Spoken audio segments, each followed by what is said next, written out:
So today we're working on a Grand Design Solitude, and it's in here for a roof repair or replacement.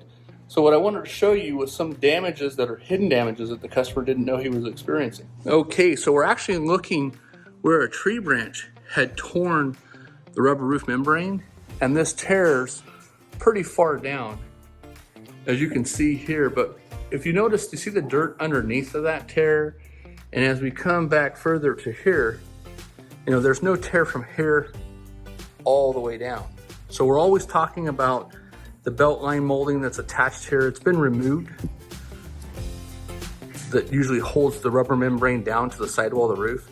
And as you can see, all the dirt that's here, right?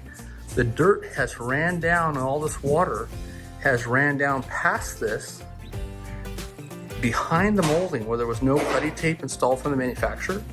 And as you can see, the corners, as we get to the corners and on top of the roof, you can see where it had even bled past the plastic back corner, and it's getting back into the coach and causing damage.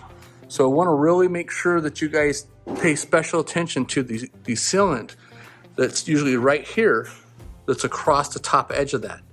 That's what we refer to as the gutter rail top sealant, and that's used, what we use is Dicor non-sag, so no matter what color you want to use. But you can see, you know, even the water on my finger here, and you can see how the water level was coming down.